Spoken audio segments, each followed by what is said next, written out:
कई महीनों से मनोहर जी की तबीयत ठीक नहीं चल रही थी। उम्र भी हो गया था, रिटायर्ड भी हो चुके थे।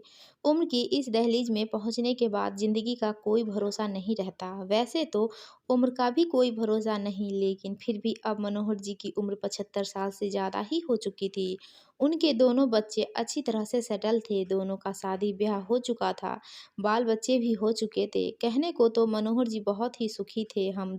हमारे दो इस फॉर्मूले को चरितार्थ करते हुए उन्होंने अपनी छोटी सी कुटिया को फूलों की तरह महका कर रखा था। उनके दोनों बेटे अंकुश और प्रमोद दोनों ही अपने पिता मनोहर जी की तरह कामयाब थे। दोनों बेटों को सरकारी नौकरी थी, काफ़ी ऊंचे पद पर काम करते थे। दोनों की पत्नियां भी वर्किंग थी। मनोहर जी रिटायरमेंट बड़ी सुखी से काट रहे थे।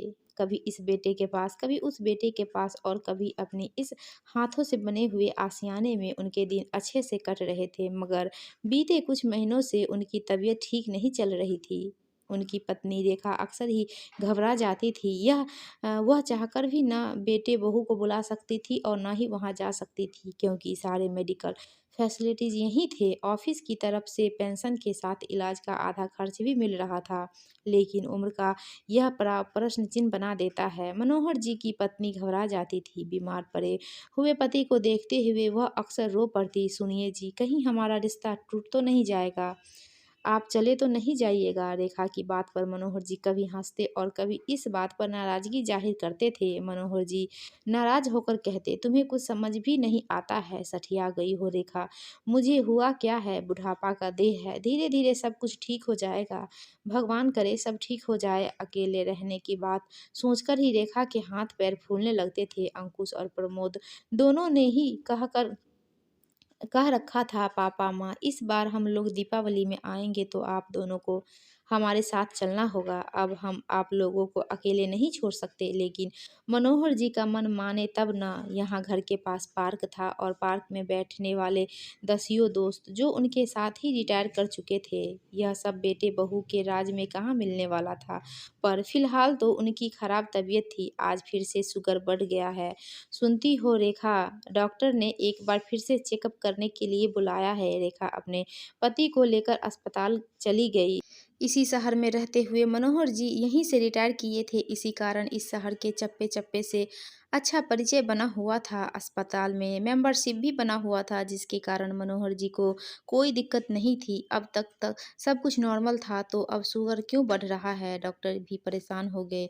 उन्होंने एक नए सिरे से कुछ टेस्टिंग लिख दिया। कहा, आप ये सारे टेस्ट करा लीजिए, एक बार पता तो चले कि बात क्या है। टेस्ट के नाम से पहली बार मनोहर जी घबरा गए। उन्होंने अपना डर छुपाते हुए डॉक्टर से कहा, डॉक्टर साहब आखिर बात क्या है? सब कुछ तो ठीक चल रहा था, अब फिर से शुगर का लेवल हाई हो रहा है, ब्लड प्रेशर फ्लक्चुएट कर रहा है, तो एक बार फिर से सारे टेस्टिंग कर लेते हैं। डॉक्टर की निराशाजनक बातें सुनकर रेखा रो पड़ी। उसने कहा, अगले ही हफ्ते दीपावली है, बच्चे अपने परिवार को लेकर आ रहे हैं। हे भगवान, सब कुछ कुशल मंगल रखना।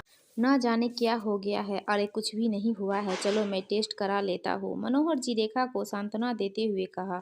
मनोहर जी ने सारे टेस्ट करवाने के बाद घर आ गए। रेखा परेशान घूम रही थी। तभी उनकी बड़ी बहू ज्योति का फोन आया। माँ प्रणाम। पापा कैसे हैं? देखो ना बेटी, डॉक्टर ने फिर से टेस्टिंग के लिए लिख दिया है। अब इनका ब्लड प्रेशर शुगर बढ़ा हुआ है, उस पर ब्लड प्रेशर फ्लक्चुएट कर रहे हैं। ना जाने कौन सी आफत आई है। रेखा घबराते हुए बोली, माँ आप परेशान मत होइए, सब कुछ ठीक हो जाएगा, मैं छुट्टी लेकर आ जाऊँ?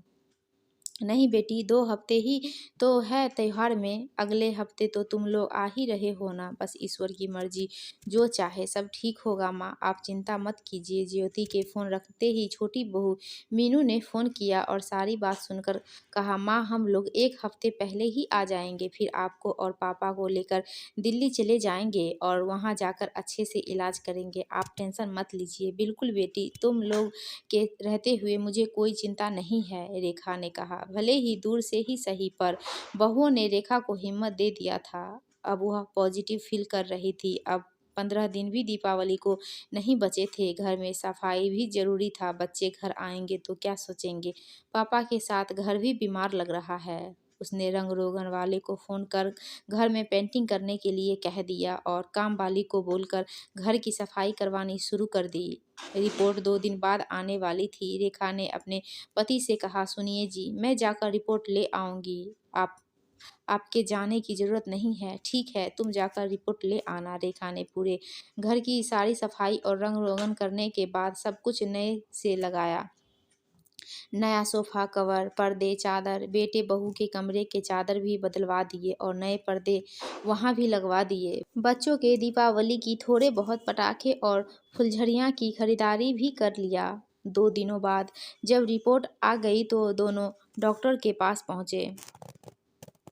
डॉक्टर ने सारी रिपोर्ट देखने के बाद मुस्कुराते हुए कहा, कॉन्ग्रेचुलेशंस, आपकी सारी रिपोर्ट ठीक है। आप तनाव अधिक लेते हैं, उसी के कारण आपका शुगर बढ़ जाता है और ब्लड प्रेशर फ्लक्चुएट कर जाता है। बिल्कुल भी टेंशन लेने की ज़रूरत नहीं है, सब कुछ नॉर्मल है। आप ताकत की दवाइयाँ लीजिए, हेल्दी और सादा खाना खाइए, आप बहुत जल्दी ठीक हो जाइएगा। डॉक्टर की बातें सुनकर मनोहर जी और रेखा दोनों के चेहरे पर खुशी खिल गए। वे लोग खुशी मन से मुस्कुराते हुए घर वापस आए। रेखा ने जी जान लगाकर पूरे घर को नया बना दिया था। साफ सुथरा घर चमक रहा था। अब दीपावली धूमधाम से मनाएंगे।